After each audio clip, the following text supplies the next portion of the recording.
And we are back with what Barrie's talking about from Barrie 360 after a couple of weeks break for the holidays. Hope it was a good time for you. I'm Dan Blakely. On this week's program, sussing out the real estate market as we begin the new year. Good time to buy, good time to sell, or still best to stand pat. The Barrie Colts looking to reverse their fortunes next season, making a few changes this week. We get the lowdown. How Simcoe County is helping the homeless and how a soup-making competition is helping the homeless and others. We get the conversation started after this.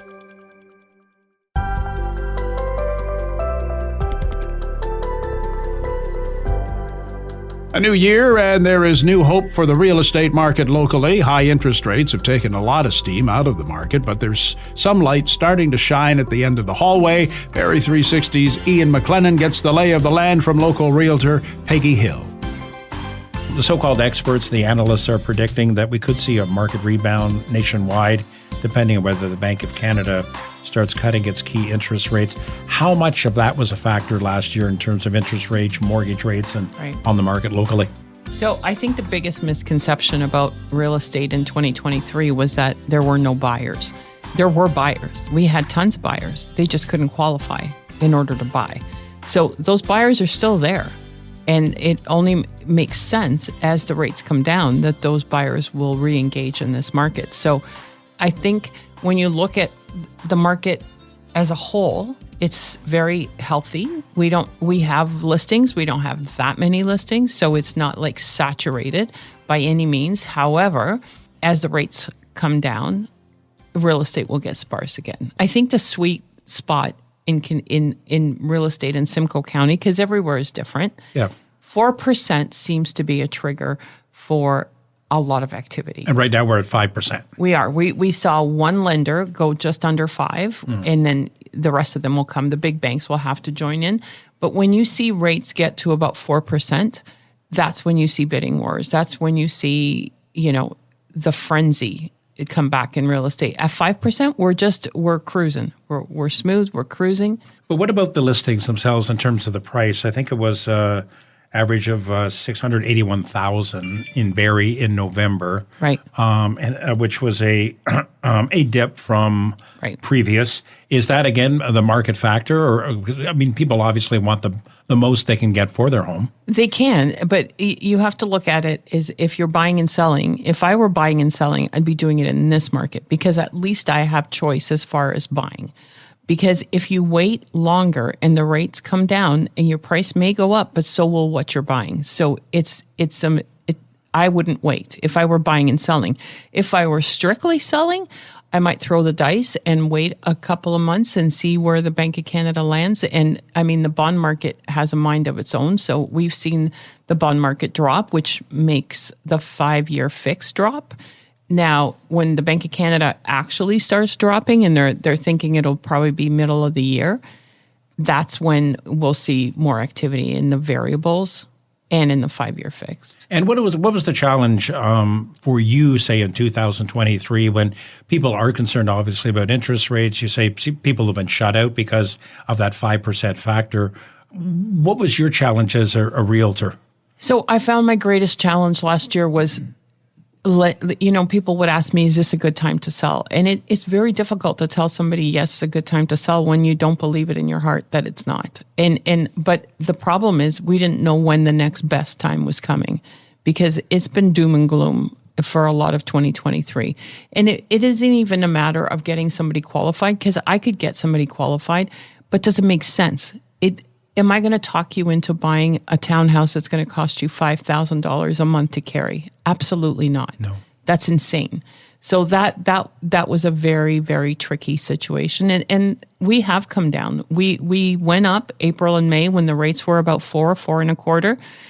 The prices were going up. And then the Bank of Canada raised again, and that was it. Are buyers reluctant? Still reluctant? I don't think the buyers are as reluctant as people think they are. Okay. They're ready to go. They just they can't qualify. And they don't have the means right now. They don't have the means, and it has to make sense at the end of the day. So if I'm going to pay rent for $3,000 or own for $5,000, I'm going to pay rent. That $2,000 is a deal breaker. And is Barrie, do you look at other markets too, like Aurelia and what have you? Yeah. What makes Barrie unique, say, You can't compare Canada-wide because Barrie's close to the GTA. You got that population growth too. What's unique about Barrie that's different from other communities? So, Simcoe County as a whole is where we sell. And Barrie as a whole, Barrie's market is very fluid. Like, we buy and sell a lot. So if you're looking to buy a home where you know that you can sell it, Barrie's probably your place, because you start going outside of Barrie and the time on market takes longer and there are fewer buyers. But because of our access to the 400, people still commute to Toronto living in Barrie, where, you start going further out north. It adds to your time. So we're still about an hour from the GTA, which really, that's one of our biggest selling features. Was the pandemic a misnomer in terms of what we saw with the prices, housing prices going up, and also we had low interest rates then? Was that a blip, or? I think the communities that saw the most increase during COVID, such as Barrie, also saw the biggest correction after the pandemic ended. So we went up the fastest, we went down the fastest. But we've seemed to have gained some middle ground now where people are, the prices have kind of stopped dipping. But yes, the pandemic was an anomaly. It was people, all of a sudden they could buy a house up here and they didn't have to travel, because, traveling to Toronto every day, it takes a lot out of people. There's a lot out of that budget outside of when you're paying a mortgage, but then there's the on top of. But the difference was they can come up here and buy a house with a backyard, where in Toronto they were barely getting a small condo. So that was the difference. But as our prices increased, it made us less attractive to the GTA buyers. And who's coming? Who is buying? If not maybe just new homes, but the resale. Who's the demo? So and this is another misconception that a lot of people feel, that it's all Toronto buyers coming up here. That there are some Toronto buyers coming up here, but most of the traffic that happens in Barrie real estate happens between the people that live here. Upsizing, downsizing, most of it's internal. Most of it is internal. And a lot of people that grew up in Barrie are having a hard time, adjusting, because now we're a big city. And so they would move to Springwater, they would move to Aurelia, they would move, further north, just to get that small town feel back. What about new home buyers who are just starting out, saying, I can't, I got a rent and I can barely afford that.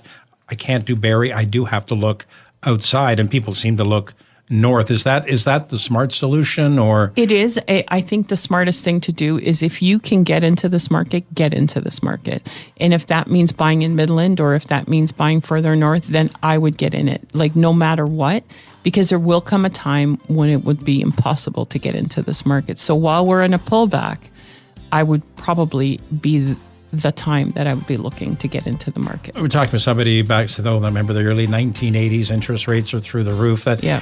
You've sailed these waters before? Yes, of course.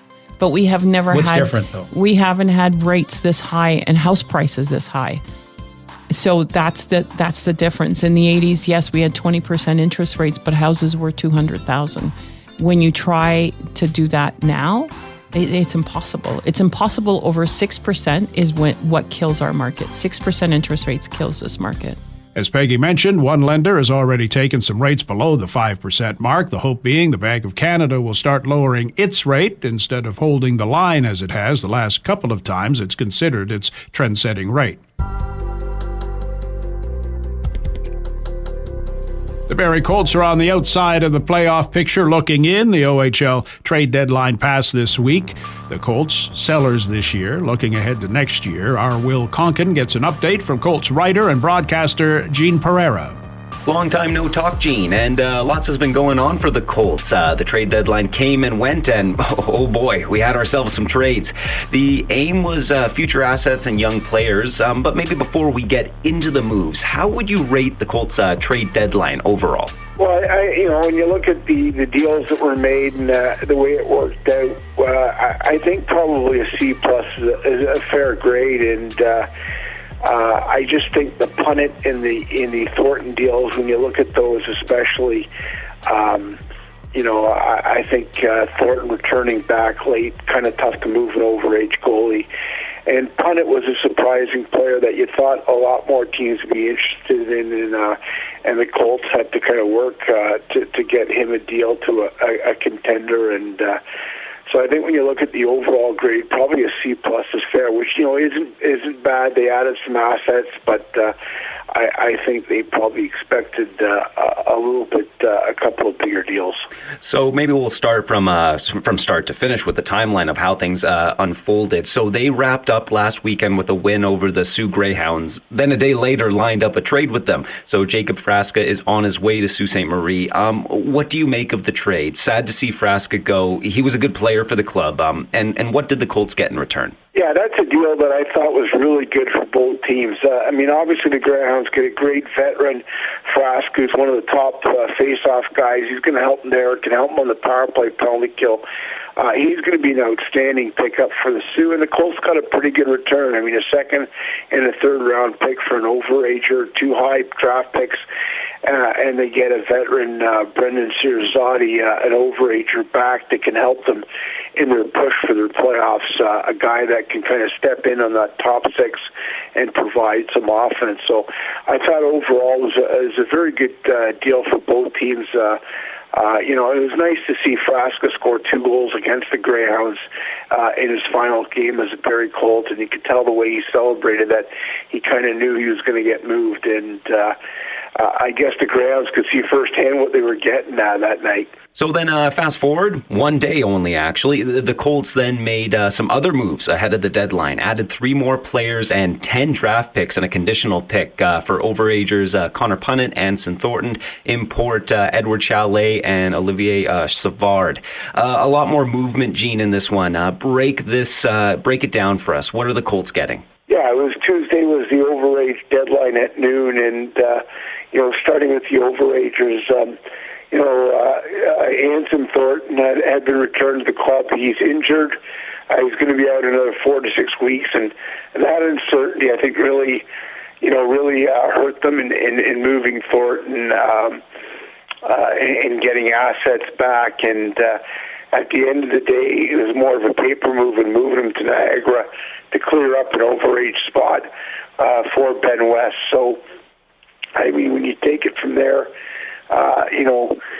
it was more a move, to reward West, who had played really well, because the Colts would have had the decision that they would have had to probably release one of West or Thornton. So this way, they didn't get, they didn't get anything in return, but teams just with his injury issues, there just wasn't certainty there. Then Connor Punnett was moved to Oshawa.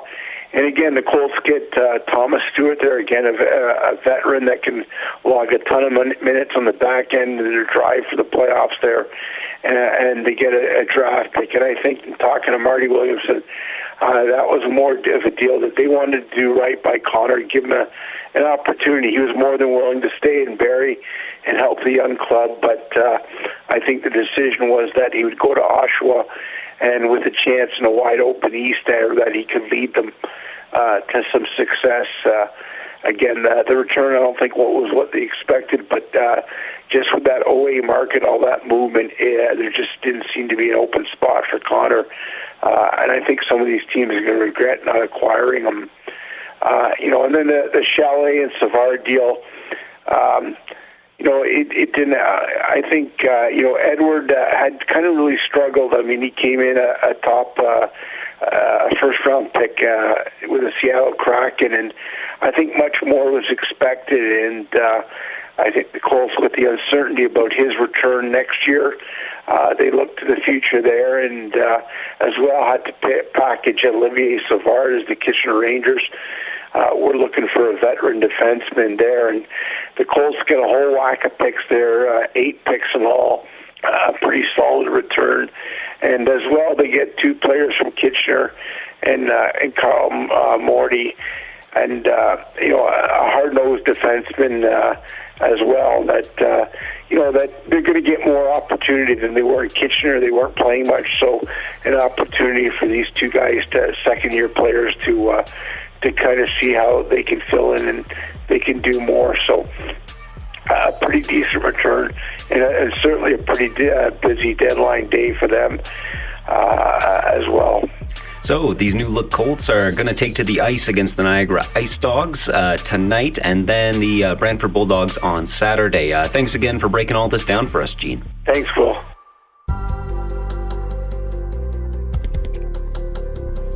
What Barrie's Talking About is a weekly podcast featuring the best Barrie and Simcoe County have to offer and more. You can get caught up and make it easy to keep up in the future by subscribing to What Barrie's Talking About through any podcast distributor.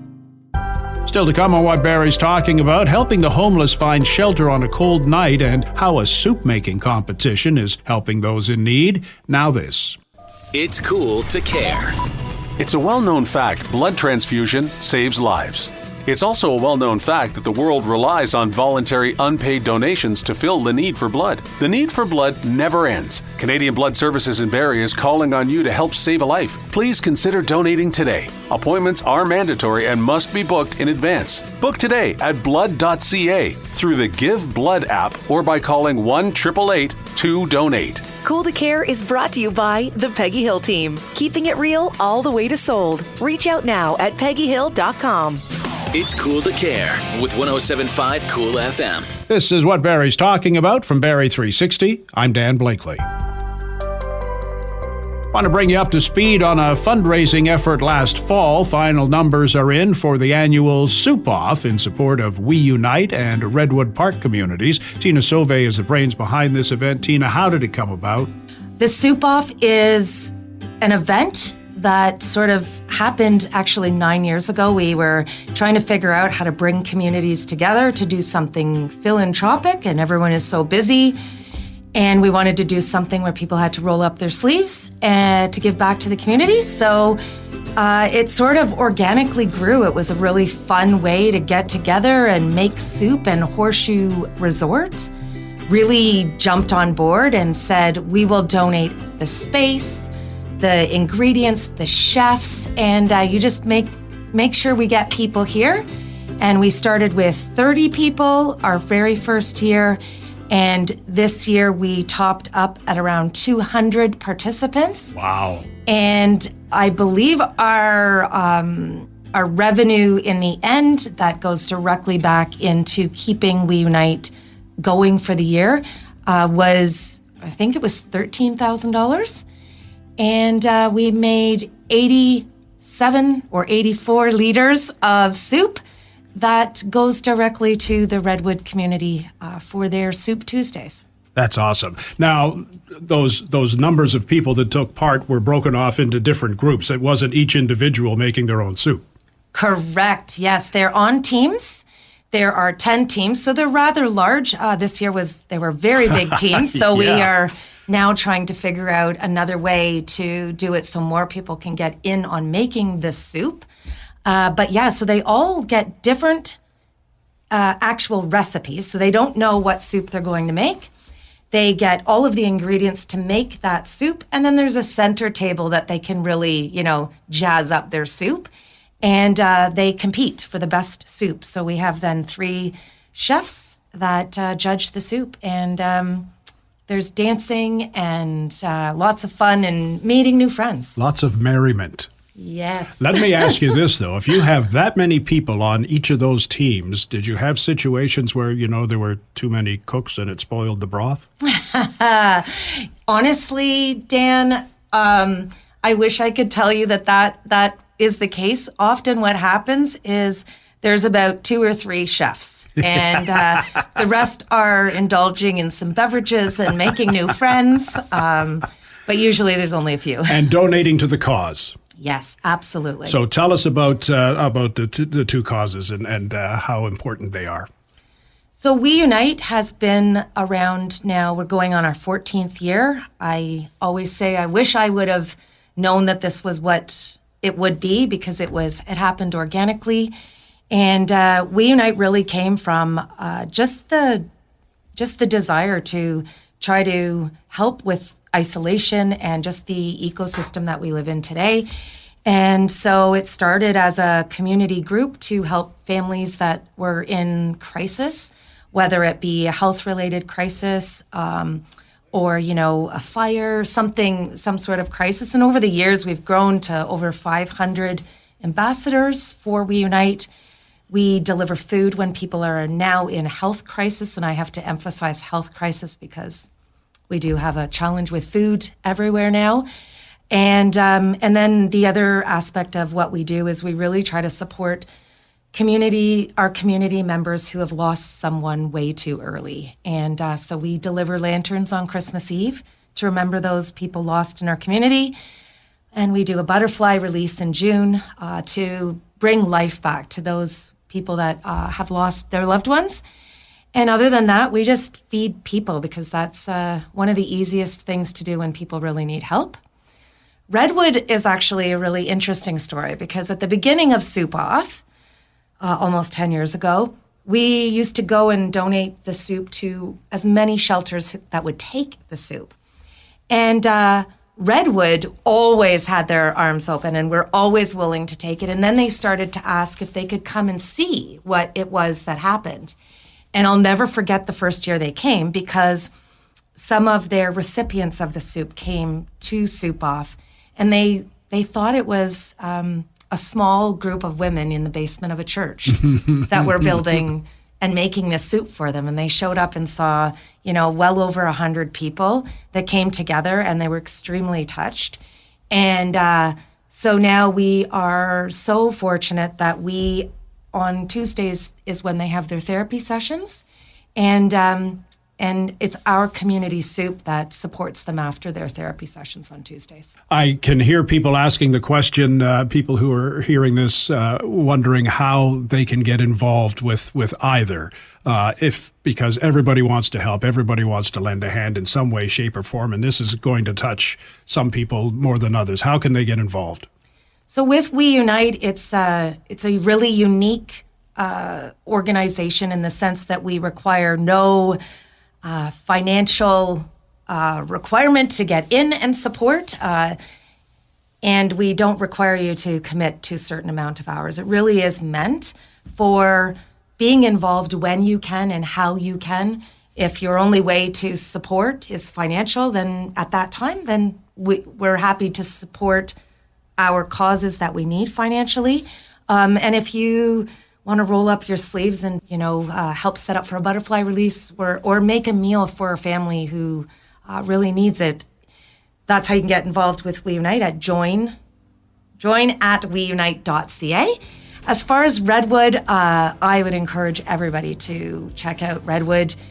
They do so much that I don't even think I could explain in this short time, but they are so involved and invested as an organization to really support affordable housing for women coming out of shelters and really needing to get their life back on track.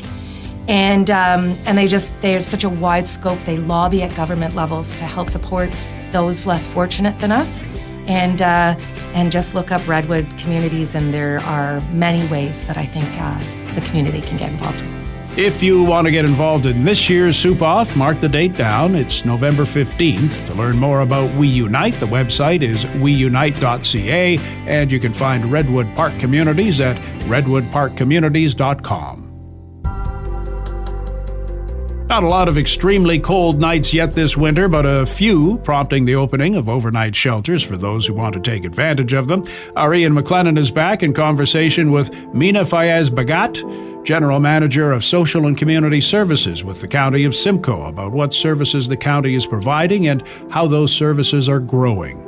The County of Simcoe has an extensive program with regards to helping those who are vulnerable, experiencing homelessness, in terms of accommodation during the winter months. Give us an idea, how extensive is it? And I've seen over the past year, it seems to really has ramped up a bit. There's been quite a focus on that. Yeah, absolutely. The County of Simcoe in 2023, going into the winter season, started to create some comprehensive planning to enhance our overall shelter system. And a part of that plan had a winter response strategy that we also introduced in October of 23. Between the two, our thought process is to create more overall shelter programming during the day, as well as start to create warming centers alternative spaces, additional spaces, as well as an intensified outreach in order to be ready for the winter for those who are outside. And really, the basic premise of the plan is that anyone who is willing to come inside during the inclement weather has an opportunity to do so and have a space throughout the county to do so. Why the push now? I think with planning for emergency shelters and homelessness, our data has been something that we've been really focused on. So in 2023, we launched an open data strategy that started to inform us a little bit better of who's using our system, when they're using our system, and how many people need our system. And based on that information is how we customized and narrowly tailored our overall shelter strategy, as well as our outreach strategy, as well as our winter response strategy. Give us an example of what's available right now in Barrie, specifically with winter. So in Barrie, there's a series of different things. So specifically for winter, we've obviously have our 224 beds, shelter beds across the county. The city of Barrie has about 60% of those beds available through primarily 3 major shelter programs and then a youth shelter program. On top of that, in all of those programs, we've created this thing called the alternative space activation model. So when the inclement weather goes below -7, this is where they can, each shelter program can activate their alternative spaces to bring in as many people as possible. The city of Barrie has an additional 30 spaces there. On top of that, we've done our shelter overflow at Rose Street, and that's now been activated up to 40 beds with 18 hours of services, including overnight services and some now daytime services, which was an increase from last year. So between those 3 kind of approaches, you can see that we've now started to create more programs in the city of Barrie. On top of that, we created 24-hour kind of year-round warming center programs in the South Simcoe, as well as in the city of Aurelia. And what we're doing is we're offering travel and transport for spaces there. So if someone, again, is willing to come inside and they're in Barrie, and for some reason there's no more space in Barrie, we can then still use those other 2 locations that overflow. And in terms of dollars and cents, is this strictly funded by the county? Do you get any supports from other levels of government to do what you're doing? Yeah, all 3 levels. So we've got support from the federal and provincial government to fund all the things I had just mentioned. And then particularly specific to the warming center programs, the city of Barrie has been a 50-50 contributor to those programs. So they've helped us get half the way to the program on the warming center, the daytime warming center that we're doing in the city of Barrie. And with the shelter overflow at Rose Street, they've certainly been contributing as well to that program, including its capital purchase that happened 2 winters ago. Yeah, and you had the Rose Street location last winter, I believe. What did you find, in terms of, I know it fluctuates all over the place, but what benefits did Rose Street offer and continues to offer, I would imagine? So Rose Street has been a really incredibly successful program. Our data told us that in the winter, it was being used around 75% of its overall capacity. And that has to do with people getting used to the location and understanding the program and what was available. That was during the winter. But in the summer, we were able to introduce rapid rehousing programs, and we were focused on 20 individuals that came from our shelter system and have them permanently be housed throughout the summer, and then once the program ended, would have permanent housing and not re-enter our shelter system. So the majority of the clients that participated in that program, I think it was 18 or 19 out of the 22 or something like that, ended up with permanent housing.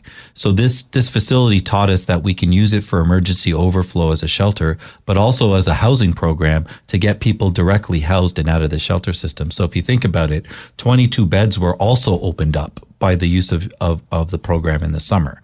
So that increased our shelter capacity more than we would have had the year before. And you've got some people now that have a roof over their heads, I guess. Absolutely, permanently. I mean, do you really want to grow this program, or what do you see long term? What's the county see in terms of these centers? I think yes. So the county is in the process of using federal and provincial funding to create more of these facilities that allow for dual services. emergency shelter programming as well as rapid rehousing programming. And you'll see, hopefully in the next few months, we'll be going to council with a report sharing back our strategy in 2024. We anticipate to increase those programs, as well as we anticipate to increase more warming programs that are 24/7. We also, intend to increase a lot of our food security programs. So we're not only addressing homelessness, but we're addressing the poverty reduction as a whole. So you'll start seeing, again, us in the city of Barrie have invested $200,000 to making sure throughout the winter and throughout the next 6 months that those experiencing homelessness have a ready available meal once a day throughout all these different our churches and our kind of nonprofit and charitable agencies, providing food services across every day in the week. What are some of the challenges that you do face, or maybe even see long term could face? I'm just wondering, because Simcoe County is unique in that it's got Barrie and Orillia, the main urban centers, but you got large communities like Collingwood, Alliston that are growing, and people moving up here. And I'm just curious what those challenges might be. Yeah, definitely. As a system service manager, we take a system approach, a regional approach. So we are investing in South Simcoe, making sure that their shelter systems are now operating not seasonally, but all year round, that their outreach team has been intensified to cover a larger geography than it used to. We're investing in Collingwood, making sure that their shelter is now a permanent location with all year-round services. And we're investing in Midland in the same way, making sure that their shelter is operating 24 hours a day with daytime and overnight programming. And we're doing the same in Wasaga Beach. And the idea here, and in the city of Orillia, we're doing the same thing there to address encampments. And the idea here is if you take a system approach, you relieve pressure on the urban centers like Orillia and Barrie that are often seeing migration to access services. So this regional approach, the data is telling us, will ultimately result in a balanced service delivery that allows for a little bit of the overpopulation that may be happening, especially in the warmer months, to be addressed by rapid rehousing programs, by non-seasonal shelters now, like shelters that are available all the time in the surrounding community. Finally, what metrics do you use to say, hey, you know what, this is working? Obviously, you tweak things, but what do you use to say, hey, you know, we've got the right approach here? There's many metrics, but the primary one that's the best practice is to look at the overall chronic homeless number. Those experiencing homelessness for longer than 180 days or multiple times within a 2-year period that's the number we look at. We want that number to shrink, and we want those experiencing homelessness to have a rare, brief, and non-reoccurring experience. For more on the county's homeless initiatives, log on to simcoe.ca/dpt/sh. And that's our program for this week. Thanks to Ian and Will for their input, to Matt Ladder for his technical tweaking, and to you for listening. If you like what you've heard, please subscribe to What Barrie's Talking About, rate it, review it. You can also keep up with What Barrie's Talking About on X at Barrie360 and on our website, Barrie360.com. There's also our daily Kickstart podcast available from any streaming service and on our website. I'm Dan Blakely. Hope you'll join us again next week.